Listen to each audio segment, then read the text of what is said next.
Hi friends, நம்மளோட சேனல்ல PGTRB Zoology preparation பண்ணிட்டு இருக்கோம். TNPSC Technical Assistant call for வந்தனால TNPSC previous year question degree level zoology discuss பண்ணிட்டு இருக்கோம். ஏற்கனவே 3 videos இதுல நான் அப்லோட் பண்ணியிருக்கேன் சேனல்ல. இது 4th வீடியோ அந்த questionல. இன்னைக்கு question number 76ல இருந்து ஒரு 20-25 question பார்ப்போம். Question number 76. ஒரு ஜீனின் பண்பு வெளிப்பாட்டை மற்றொரு ஜீன் தடுக்கும் போது அவ்வாறு தடுக்கப்படுகின்ற ஜீன் எவ்விதம் அழைக்கப்படுகின்றது? If a gene expression is suppressed by the action of another gene, then how is the suppressed gene termed? Suppressed gene என்ன சொல்லுவாங்க அப்படின்னா ஹைப்போஸ்டாட்டிக் அப்படின்னு சொல்லுவாங்க. சப்ரஸ்டு ஜீன் வந்து ஹைப்போஸ்டாட்டிக். எந்த ஒரு ஜீன் வந்து அதை வந்து சப்ரஸ் பண்ணுது அது வந்து எபிஸ்டாட்டிக். சப்ரஸர் வந்து எபிஸ்டாட்டிக், ஆன்சர் வந்து ஹைப்போஸ்டாட்டிக். காம்ப்ளிமெண்டரி ஜீன் அப்படின்றது வந்து நம்ம அந்த எக்ஸாம்பிள் வந்து ஸ்வீட் பீ ஃப்ளவர் அந்த இதில் பார்ப்போம். 2 டாமினன்ட் ஜீனுமே காம்ப்ளிமெண்ட் பண்ணி பிங்க் கலர் ஃப்ளவர் வரும், சி பின்னு சொல்லி. ஒரு ஜீன் வந்து ரெசசிவா இருந்தா கூட அது சி ரெசசிவா இருந்தாலும் சரி, பி ரெசசிவா இருந்தாலும் சரி, அது வந்து ஒயிட் கலர் ஃப்ளவர் தான் வரும். சரி, 2 அல்லீலுமே வந்து ஒரு டாமினன்ட் ஜீன் காம்ப்ளிமெண்ட் பண்ணாதான் எக்ஸ்பிரஷன் ஆகும் அந்த பிங்க் கலர். ஸோ இது இப்போ சப்ரஸர் ஜீன் எதுன்னு சப்ரஸ் ஆகிற ஜீன், சப்ரஸ்டு ஜீன் வந்து ஹைப்போஸ்டாட்டிக் தான் ஆன்சர். Question number 77. கீழ்கண்டவற்றில் பல்கூட்டு அல்லீல்கள் வழியாக கடத்தப்படுவது எது? Which of the following is a multiple allelic inheritance? A, B blood group. Multiple அல்லீலிக்னா A, B அல்லீல் என்ன பண்ணும் அப்படின்னா ரெண்டுமே எக்ஸ்பிரஸ் ஆகும். A இருக்க இடத்துல A blood group, B இருக்க இடத்துல B blood group. ஒருவேளை அந்த செல்லுல ஏயும் இருக்கு பியும் இருக்கு அப்படின்னா அவங்களுக்கு AB blood group அப்படின்னு சொல்லி மல்டிபிள் அல்லீலிக் இன்ஹெரிட்டன்ஸ் இருக்கும். ரெண்டுமே வெளிப்படையா தெரியும். ஸோ மற்றதெல்லாம் என்னன்னு பார்த்துருவோம். ஆப்ஷன் பி வந்து கலர் பிளைண்ட்னஸ். கலர் பிளைண்ட்னஸ் எதோட எக்ஸாம்பிள் அப்படின்னு பார்த்தீங்கன்னா sex linked inheritance. Colour blindness sex linked inheritance. Haemophilia option சியும் option D sickle cell anaemia ரெண்டுமே வந்து ஆட்டோசோமல் ரிசெசிவ். ஆட்டோசோமல் ரிசெசிவ் இது வந்து ஆப்ஷன் சியும் ஆப்ஷன் டி ரெண்டுமே வந்து ஆட்டோசோமல் ரிசெசிவ். Question number 78. ஒரு உயிரின் வெளிப்புற தோற்றத்தில் காணப்படும் ஒரு குறிப்பிட்ட ட்ரெய்ட் எவ்வாறு அழைக்கப்படுகின்றது? வெளிப்புற தோற்றம், outward appearance of a particular trait in an organism is referred to as phenotype. Outward appearance phenotype, allele வந்து genotype. Question number 79. கீழ்கண்டவற்றில் எந்த கலப்பு ஓ ரத்த வகையை கொண்ட குழந்தையை தோற்றுவிக்கும்? அப்ப நம்ம இத ஒர்க் அவுட் பண்ணியே பார்த்துருவோம். ஏஓ பிபி இதுல என்ன வரும் அப்படின்னா ஆப்ஷன் இது என்ன காம்பினேஷன் ஆஃப் பேபி வரும்னா ஏபி பிளட் குரூப் அல்லது பி பிளட் குரூப். இந்த பேபி தான் ஆப்ஷன் ஏக்கு வரும். ஆப்ஷன் பிக்கு என்ன மாதிரி பேபிஸ் வரும் அப்படின்னா ஏஓ அப்படின்னா பிளட் குரூப் ஏ அல்லது ஏபி பிளட் குரூப் வரும். கிராஸ் போட்டு பார்க்க வேண்டியதா மல்டிப்ளிகேஷன் மாதிரி. ஓகே, ஏஓ கமா பிஓ அப்படின்னா என்னது? ஏ பிளட் குரூப்பும் பி பிளட் குரூப்பும் குழந்தைக்கு இருக்கிறதுக்கு சான்சஸ் இருக்கு. ஏஓ பிஓ இது என்ன வரும்? A B. அடுத்த combination AO comma BO comma OO. அப்போ ஓ பிளட் குரூப் எங்க தான் வரும்? ஓஓ. ஆப்ஷன் டி தான் கரெக்டான ஆன்சர். இது ஒன்றுல மட்டும்தான் ஓ பிளட் குரூப் வருது. இது ஒன்று தான் கரெக்டான ஆன்சர். இந்த ஓ அல்லீல் வந்து 2 பேரண்ட்டையுமே இருந்தால் தான் ஓ பிளட் குரூப் வர முடியும். Question number 80. கீழ்கண்டவற்றில் எது ஹோமோசைகஸ் ஜீனோடைப்பை குறிக்கின்றது? Which represents the genotype of a homozygous condition? ரெண்டுமே கேபிட்டல் லெட்டரா இருக்கணும், இல்லைன்னா ரெண்டுமே ஸ்மால் லெட்டரா இருக்கணும், ரெண்டுமே ஒரே லெட்டரா இருக்கணும். So option C small b small b. Question number 81. மனிதனின் ஆரோக்கியமான சிவப்பணுக்கள் the normal erythrocytes of human beings மனுஷனோட RBC நியூக்ளியஸ் இல்லாதது நான் nucleated RBC. Okay, matured RBC நான் நியூக்ளியேட்டட் தான். ஸோ இங்கேருந்து நம்ம என்ன பண்ணுறோம்னா, இது வரைக்கும் நம்ம ஜெனட்டிக்ஸ் பார்த்தோம் கொஸ்டின் நம்பர் 80 வரைக்கும். கொஸ்டின் நம்பர் 81லேருந்து ஒவ்வொரு சாப்டர்லேருந்துமே 20 கொஸ்டின் வந்துட்டு இருக்கு கிட்டத்தட்ட. ஸோ எல்லா சாப்டருமே ரொம்ப முக்கியமானது தான். இப்போ கொஸ்டின் நம்பர் 81ல என்ன ஸ்டார்ட் பண்ணியிருக்கோம் அப்படின்னா ஃபிசியாலஜி. ஓகேயா, கொஸ்டின் நம்பர் 81லேருந்து ஃபிசியாலஜி ஸ்டார்ட் பண்ணுறோம். இது சென்சரி ஃபிசியாலஜி எல்லாமே சேர்ந்து தான் வருது, போர்ஷன்லேயும் இருக்கு, படிச்சுக்கோங்க. ஃபிசியாலஜி ஸ்டார்ட் பண்ணுறோம். கொஸ்டின் நம்பர் 81, மனிதனின் ஆரோக்கியமான சிவப்பு அணுக்கள் நான் நியூக்ளியேட்டட். கொஸ்டின் நம்பர் 82, பித்த நீரால் கொழுப்புகளின் செரித்தல் மற்றும் உறிஞ்சுதல் நடைபெறுகிறது, ஏனென்றால் பித்த நீரில் டேஷ் உள்ளது. File juice aids in the digestion and absorption of fat because it contains bile pigments. Bile பிக்மெண்ட்ஸ்னா என்னன்னு தெரிஞ்சுக்கோங்க, ஒருவேளை கொஸ்டின்ல வந்தா எழுதுறதுக்கு. Bilirubin and biliverdin. ஓகே, இதான் பைல் பிக்மெண்ட்ஸ். இதுதான் வந்து பைல் ஜூஸ்ல இருக்கு, அதனால தான் digestion and absorption of fat வந்து நடக்குது. கொஸ்டின் நம்பர் 83, ஹீமோகுளோபினில் இரும்பு இல்லா பகுதி, the iron free portion of haemoglobin. முதல்ல ஹீமோகுளோபின்ல ஹீமோ அப்படின்றது அயன். ஓகேயா, குளோபின் அப்படின்றது வந்து புரோட்டீன். குளோபின்றது வந்து புரோட்டீன் பார்ட். ஓகே, ஹீமோன்றது தான் அயன். இந்த அயன் இல்லைன்னா அது என்னதான் ஆப்ஷன்? அயன் இல்லாத பகுதி குளோபின் தான் option, option A. Question number 84, uric அமிலமாக நைட்ரஜனை வெளியேற்றுகிறது. Nitrogen is excreted in the form of uric acid from option B uricotelic animals. Option B uricotelic animals. அப்ப யூரியோடெலிக் அனிமல்ஸ்க்கு எக்ஸ்கிரீட்டரி வேஸ்ட் எப்படி இருக்கும் அப்படின்னா யூரியாவால மேடப் ஆயிருக்கும். அமினோடெலிக் அனிமல்ஸ்க்கு அமோனியானால மேடப் ஆயிருக்கும். இது வந்து அமினோடெலிக் அனிமல்ஸ் வந்து வாட்டர் லிவிங் அனிமல்ஸா இருக்கும், அக்வாட்டிக் அனிமல்ஸா இருக்கும், நீரில் வாழ்பவையா இருக்கும். யூரியோடெலிக் அனிமல்ஸ் வந்து நிலத்தில் வாழ்பவையாக இருக்கும். யூரிகோடெலிக் அனிமல்ஸ் ஆப்ஷன் பி வந்து யூரிக் ஆசிட் தான் எக்ஸ்கிரீட் பண்ணும். பல்லி, crocodile, இந்த ரெப்டைல்ஸ் அண்ட் பேர்ட்ஸ் வந்து யூரிகோடெலிக் அனிமல்ஸா இருக்கும். மெயினா பேர்ட்ஸ் வந்து யூரிகோடெலிக் அனிமல்ஸா தான் இருக்கும். கொஸ்டின் நம்பர் 85, தசை பற்று கொண்ட டேஷ் பையில் விந்தகம் இருக்கிறது. A musculocutaneous sac containing the testis. Testis எந்த பையில இருக்கு அப்படின்னா ஸ்க்ராட்டம். ஸ்க்ராட்டம்ன்றது உடலை விட்டு வெளியே ஒரு பேக். நம்ம உடம்போட பாடி டெம்பரேச்சர் டெஸ்டிஸையும் அதுல மேக்கப் ஆயிருக்கிற ஸ்பெர்ம்ஸையும் இது அந்த பாடி டெம்பரேச்சர் அட்டாக் பண்ணிடக்கூடாது அப்படின்றதுக்கா ஸ்க்ராட்டம் இருக்கும். இதுல இந்த மஸ்குலோகுட்டேனியஸ்லாம் விட்டுருங்க. ஒரு சாக் டெஸ்டிஸை வச்சிருக்கு அப்படின்னா அது ஸ்க்ராட்டம் தான்.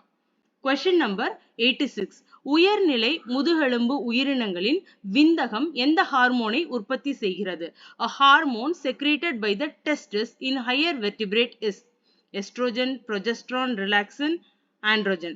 Androgen தான் ஆன்சர். இதுல ஆப்ஷன் ஏ, பி, சி மூணுமே female sex hormones.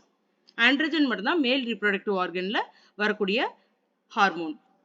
Question number 87, உயிருள்ள செல்களுக்கு மிகவும் நேரடியாக கிடைக்கக்கூடிய ஆற்றலானது டேஷ் ஆக சேமிக்கப்படுகிறது. தி energy most directly available for use by living cells is stored in ATP.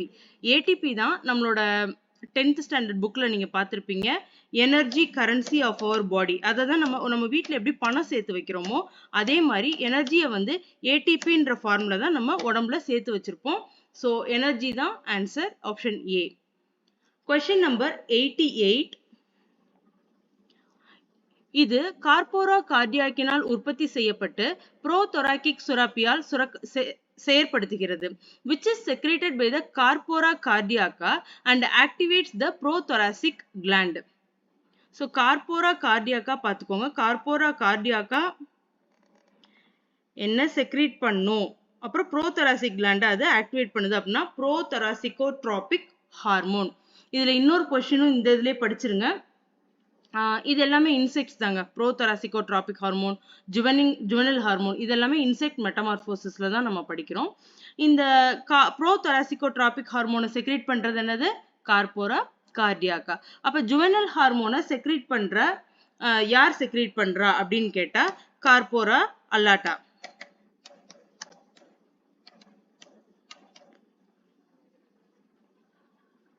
Question number 89. செல்லுக்குள் வைரஸால் ஏற்படும் தாக்கத்தை தடுப்பது. Mount an intracellular attack against viruses.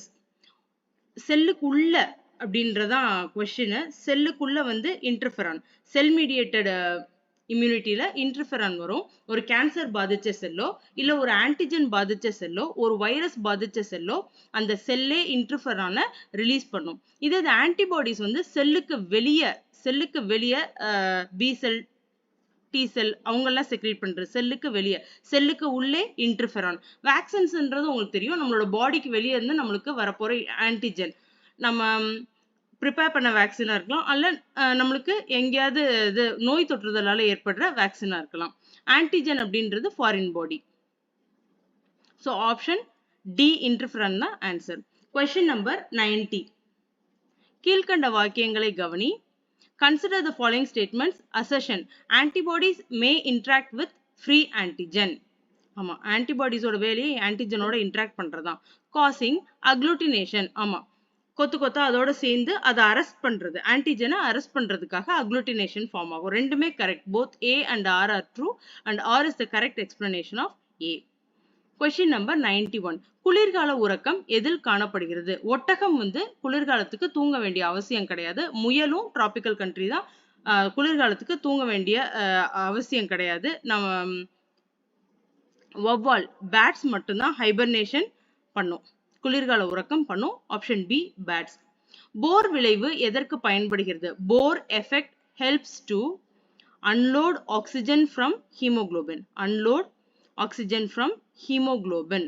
இதுல போர் விளைவு அப்படின்னா என்னன்னு நீங்க பாத்துக்கோங்க. ஒரு செல்ல அல்லது ஒரு திசு, ஒரு டிஷ்யூல கார்பன் டை ஆக்சைடு ரொம்ப அதிகமா இருக்கு. ஓகேயா, கார்பன் டை ஆக்சைடு அந்த செல்லுல அதிகமா இருக்கு அப்படின்னா இந்த ஹீமோகுளோபின் என்ன பண்ணுமா, அதுகிட்ட இருக்க ஆக்சிஜனை ரிலீஸ் பண்ணி அன்லோட் பண்ணி அந்த செல்லுக்கு கொடுக்குமா. இதுதான் போர் எஃபெக்ட். இதை நீங்க புரிஞ்சுட்டீங்கன்னா இதுல ஒரு கொஸ்டின் கண்டிப்பா நீங்க ரைட் பண்ணிடலாம். செல்லுல கார்பன் டை ஆக்சைடு கம்மியா இருக்கும்போது ஹீமோகுளோபின் அதோட ஆக்சிஜன் கான்சென்ட்ரேஷனை ரிலீஸ் பண்ணும், அதோட ஆக்சிஜனை ரிலீஸ் பண்ணி அந்த செல்லுக்கு கொடுக்கும். Question number 93. உயிர் ஒளி உமிழல் பயோலுமினசன்ஸ் நிகழ்வை கட்டுப்படுத்துவது. பயோலுமினசன்ஸ் இஸ் அண்டர். பயோலுமினசன்ஸை கட்டுப்படுத்துவது ஹார்மோனல் ரெகுலேஷன். கிளைமேட் கிடையாது, டயட் கிடையாது, நர்வஸ் கண்ட்ரோல் கிடையாது. பயோலுமினசன்ஸ் ஹார்மோனல் ரெகுலேஷன் மட்டும்தான். கீழ்கண்டவற்றுள் சரியாக பொருந்தியது எது? ரொம்ப ரொம்ப ஈஸி. Match the following. நீங்க எல்லாம் டிகிரி லெவல் ஜுவாலஜினாலும் பயந்துட்டு போகாதீங்க, எவ்வளவு ஈஸியா இருக்கு பாருங்க கொஸ்டின். Which of the following is correctly matched? நம்மளுக்கு லெஃப்ட் சைடு எல்லாமே ஆக்டின் ஆக்டின் ஆக்டின் வந்துச்சு. ஆக்டின்றது என்ன அப்படின்னா இது ஒரு புரோட்டீன். மசில் கான்ட்ராக்ட் ஆகும்போதும் ரிலீஸ் ஆகும்போதும் இது வேலை பார்க்கும். யார் கூட சேர்ந்து அப்படின்னா மயோசின் கூட சேர்ந்து. ஸோ ஆக்டினுக்கு கரெக்டான மேட்ச் மயோசின் தான். ஹீமோகுளோபின் உங்க எல்லாருக்கும் தெரியும், என்னது இப்பதான் பார்த்தோம், ஆக்சிஜனை கேரி பண்ணுது. ஆப்ஷன் சில இருக்க நியாசின் வந்து ஒரு விட்டமின், தைராக்சின் வந்து ஆப்ஷன் டில இருக்குது ஒரு ஹார்மோன். ஆக்டினோடது மசில்ஸ்ல மயோசினோட சேர்ந்து மசில் கான்ட்ராக்ஷனுக்கு ஹெல்ப் பண்ணுது. Option B. 95. கிளைகாலிசிஸ் நடப்பது எங்கே? Glycolysis happens in. Glycolysis Krebs சைக்கிள்லாம் படிக்கும்போது ஒன்று பார்த்துக்கோங்க. கிளைகாலிசிஸ் எங்க நடக்குது? செல்லுக்கு வெளியே, செல்லுக்கு உள்ள, சைட்டோபிளாசம்ல, மைட்டோகாண்ட்ரியால, இந்த மாதிரி எங்க நடக்குதுன்றது முக்கியம். அதுக்கப்புறம் இன்னொரு கொஸ்டின், அதை யாரு அந்த சைக்கிளை சொன்னாங்க, அது ஒரு முக்கியமான கொஸ்டின். தேர்ட் இம்பார்ட்டன்ட் கொஸ்டின், அதுல கிளைகாலிசிஸா இருக்கட்டும், கிரெப்ஸ் சைக்கிளா இருக்கட்டும், ஆக்சிடேஷனா இருக்கட்டும், எவ்வளோ ஏடிபி ப்ரொடியூஸ் ஆகுது அல்லது எவ்வளோ ஏடிபி அந்த சைக்கிள்ல கன்சியூம் ஆகுது, உபயோகப்படுது, அல்லது எவ்வளோ ஏடிபி ப்ரொடியூஸ் ஆகுது, இது எல்லாமே முக்கியமான questions. Glycolysis happens in cytoplasm. Okay, மைட்டோகாண்ட்ரியால ஒரு பெரிய சைக்கிள் நடக்குமே, ஏடிபி எல்லாம் ப்ரொடியூஸ் ஆகுமே, அது என்ன சைக்கிள் அப்படின்னு பாத்தீங்கன்னா அது வந்து Krebs cycle. Okay, Krebs cycle கொடுத்திருந்தாங்கன்னா மைட்டோகாண்ட்ரியா, கிளைகாலிசிஸ் கொடுத்திருந்தாங்க அப்படின்னா அது சைட்டோபிளாசம். Question number 96. நரம்பு செல்களின் முனையிலிருந்து எந்த பொருள் சுரக்கின்றது? Which substance is secreted at the endings of nerve cells? Nerve cells, neuron, neurotransmitters. Neurons இருந்து வெளியே வர்றது neurotransmitters. Okay. Antibodies ன்றது immune cells இருந்து ரிலீஸ் ஆகிறது. Antigen ன்றது germs அல்லது pathogens which cause disease. Lipids அப்படிங்கிறது fats ஓட ஒரு இது. So neurotransmitters தான் கரெக்டான ஆன்சர். ஈஸியான கொஸ்டின், ஈஸியான ஆப்ஷன்ஸ். Question number 97. கீழ்கண்டவற்றில் மனிதனின் எலும்பில் நடக்கும் செயல் என்ன? One function of the human endoskeleton is produce lactic acid. நம்மளுக்கு இதுல கன்ஃபியூசிங்கா இருக்கிற ஒரே ஒரு ஆப்ஷன் என்ன அப்படின்னா produce blood cells. எண்டோஸ்கெலிட்டன் வந்து blood cells ப்ரொடியூஸ் பண்ணாது. blood cells ப்ரொடியூஸ் பண்றது bone marrow. போனுக்குள்ள இருக்கிற marrow தான். So bone marrow வந்து produce blood cells. Nitrogenous waste. Waste produce பண்றது யார்? Nitrogenous waste. யூரியாவா இருக்கட்டும், யூரிக் ஆசிடா இருக்கட்டும், அமோனியாவா இருக்கட்டும் produce பண்றது kidney. Transmit impulses. இப்பதான் பார்த்தோம் இல்லையா? Question number 96ல பார்த்தோம் இல்லையா? Neurotransmitters. நம்மளோட impulse, நம்மளோட signals transmit பண்றது neurons அல்லது nerve cells அப்படின்னு சொல்லலாம். ஓகேயா? So function of human endoskeleton வந்து produce lactic acid தான். நம்ம அதிகமான மசில் கான்ட்ராக்ஷன்லாம் பண்ணும்போது எனர்ஜி எல்லாம் தீந்து போனோன்னா இந்த எண்டோஸ்கெலிட்டன் தான் லாக்டிக் ஆசிடை ப்ரொடியூஸ் பண்ணுது. Question number 98. கீழே கொடுக்கப்பட்டுள்ளவற்றில் பெருமூளையை சாராத கதுப்பு எது? Which of the following is not a lobe of cerebrum? Cerebrum இருக்கு இல்லையா, பெருமூளை, அதை வந்து பிரிக்கிறாங்க, ஒவ்வொரு லோபா பிரிக்கிறாங்க. இதுல எது அந்த லோபே கிடையாது அப்படின்னு பார்த்தா ஆன்சர் பார்த்துருவோம். Option D. ஸ்பெனாய்டு வந்து ஒரு போன். அந்த போன் வந்து கிரேனியம்க்கு கீழே இருக்கும். ஓகே, ஸ்பெனாய்டு வந்து ஒரு போன். அந்த போன் வந்து கிரேனியம்க்கு கீழே இருக்கிற ஒரு போன். அது வந்து செரிப்ரமோட ஒரு பார்ட் கிடையாது. அப்ப எதெல்லாம் பார்ட்ஸ் அப்படின்னு பாத்தீங்கன்னா, ஆக்சிபிட்டல் ஒரு பார்ட்டு, ஆக்சிபிட்டல் ஒரு பார்ட்டு, பேரிட்டல் ஒரு பார்ட், ஆப்ஷன் சி அதுவும் ஒரு பார்ட் தான். வேற என்ன பார்ட்ஸ் இருக்கு? ஆக்சிபிட்டல், பேரிட்டல். இன்சுலா வந்து ஒரு பார்ட் தான். அது வந்து ஃப்ரண்டலையும் டெம்போரலையும் கனெக்ட் பண்ணும். மொத்தமே 4 லோபுங்க. ஆக்சிபிட்டல் இங்க கொடுத்துருக்காங்க, பேரிட்டல் கொடுத்துருக்காங்க. நான் 2 எழுதுறேன். Frontal, temporal. Temporal, frontal, temporal, occipital, parietal. இதுதான் 4 லோப்ஸ் ஆஃப் செரிப்ரம். அப்ப இன்சுலான்றது என்ன அப்படின்னா, இன்சுலா வந்து இந்த ஃப்ரண்டலையும் டெம்போரலையும் கனெக்ட் பண்றதா இன்சுலா. ஸ்பினாய்டு வந்து ஒரு லோபே கிடையாது, அது ஒரு போன் தான். Question number 99.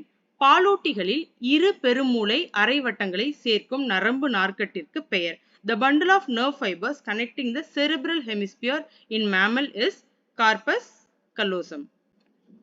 இதுதான் ஒரு நர்வ், ஒரு பண்டில் மாதிரி இருந்து 2 செரிப்ரமையும் கனெக்ட் பண்ணுது. Corpus callosum. Question number 100. கல்லீரல் மற்றும் தசைகளில் மாவு பொருட்கள் சேமித்து வைக்கப்படும் விதம். Carbohydrates are stored in the liver and muscles in the form of கார்போஹைட்ரேட்ஸோ, குளுக்கோஸோ, ஸ்டார்ச் எது நீங்க சாப்பிட்டாலும் அது ஸ்டோர் ஆயிருக்க விதம் வந்து கிளைகோஜன் தான். இந்த கிளைகோஜன்ல இருந்து நம்மளால எனர்ஜி எடுக்க முடியும். நம்ம சாப்பிடாமே இருந்தா கூட கிளைகோஜன்ல இருந்து எனர்ஜி எடுக்க முடியும். இதோட பிசியாலஜி முடியுது. 101வது கேள்வி. 20 கேள்வி பிசியாலஜில பார்த்திருக்கோம். 101வது கேள்வி என்னன்னா, இது எம்பிரியாலஜி, டெவலப்மெண்டல் பயாலஜின்னு சிலபஸ்ல இருக்கு இல்லையா, அதுல இருந்தா 101வது கேள்வி ஆரம்பிக்குது. கருக்கோளத்தில் திரவ நீரால் நிரப்பப்பட்டதற்கு the fluid filled cavity of the blastula. இது எல்லாமே திரும்ப திரும்ப இந்த கொஸ்டின்ல வருது, புரிஞ்சுக்கோங்க. அந்த பிளாஸ்டுலா வந்து ஒரு பால் மாதிரி இருக்கும், செல் செல்லா வச்சு ஒரு பால் மாதிரி இருக்கும். அதுக்குள்ள இருக்கிற ஒரு கேவிட்டி, அதுல ஒரு ஃப்ளூயிட் இருக்கும். ஓகே, அது வந்து என்னன்னு பாத்தீங்கன்னா பிளாஸ்டோ சீல். பிளாஸ்டோ டிஸ்க் வந்து யாக்ல ஒட்டிட்டு இருக்கும், ஒரு டிஸ்க் மாதிரி. பிளாஸ்டோசிஸ்ட் வந்து ஒரு பால். அந்த ஃபுல்லா அந்த பாலை ஃபுல்லா என்ன சொல்றோம், செல் செல்லா இருக்கும். ஓகே, டிவைட் ஆன செல் ஃபுல்லா பிளாஸ்டோசிஸ்டா ஒட்டி இருக்கும். பிளாஸ்டிமா அப்படின்றது வந்து அன்டிஃபரன்ஷியேட்டட் ஆர்கன். ஓகே, நம்மளுக்கு செல்ஸ் எல்லாம் டிவைட் ஆயிருக்கும், ஆனா வந்து இதுதான் ஹார்ட், இதுதான் லிவர், இதுதான் கையின்னு சொல்லி அன்டிஃபரன்ஷியேட்டா இருக்கிறதுக்கு பேர் தான் பிளாஸ்டிமான்னு சொல்றோம். ஸோ ஆப்ஷன் டி, பிளாஸ்டோசீல் தான் வந்து fluid filled cavity of the blastula. Question number 101. 2. மிதமான அளவு கருவுணவு உள்ள முட்டை. மீசோலெசித்தல். மிதமான moderate amount of yolk வந்து மீசோலெசித்தல். அப்ப மேக்ரோ என்னவா இருக்கும்? மேக்ரோ வந்து large amount of yolk. நம்ம பேர்ட்ஸ்ல ரெப்டைல்ஸ்லாம் ரொம்ப பெரிய யாக் இருக்கும். அது மேக்ரோலெசித்தல் அப்படின்னு சொல்லி சொல்றோம். டீலோலெசித்தல் அப்படின்றது யாக் வந்து ஒரு பாயிண்ட்ல போய் கான்சென்ட்ரேட் ஆகி இருக்குது. ஃபுல்லா யாக் வந்து ஃபுல்லா செதறி இருக்காம, எக் ஃபுல்லா பரவலா இருக்காம ஒரு ஒரு ஒரு போல்ல போய் இருக்கிறது. சென்ட்ரோலெசித்தல் வந்து யாக் வந்து சென்டர் ஆஃப் த எக் இருந்தா அதுக்கு பேரு சென்ட்ரோலெசித்தல். லெசித்தல் அப்படின்றது யாக்க பத்தி படிக்கிறது. மீசோலெசித்தல் வந்து moderate amount of yolk. Question number 103 கரு குருத்தெலும்பு உற்பத்தி செய்யும் செல். An embryonic cartilage forming cell. Option C. Chondroblast. Chondroblast. இந்த கொஸ்டினோட முடிப்போம். மற்ற ஆப்ஷன்ஸும் என்னென்னு பார்த்துக்கோங்க. அதோட நான் முடிச்சிடறேன். காண்ட்ரோ கிரேனியம். கிரேனியம்ன்றது வந்துருச்சு. ஸோ இது எதோட ரிலேட் ஆகும்னா பிரெயினோட ரிலேட் ஆகும் இந்த டேர்மு. கோரியான். கோரியான்றது பிளாசண்டால ஒரு லேயர். கொராய்டு அப்படின்றது வந்து நம்ம கண்ணு இருக்கு இல்லையா, கண்ணு வந்து 3 லேயரால மேடாயிருக்கும். ஸ்க்ளிரா, கொராய்டு, ரெட்டினா. ஓகேயா? அதுல சென்ட்ரு கொராய்டு தான் கொடுத்துருக்காங்க ஆப்ஷன்ல.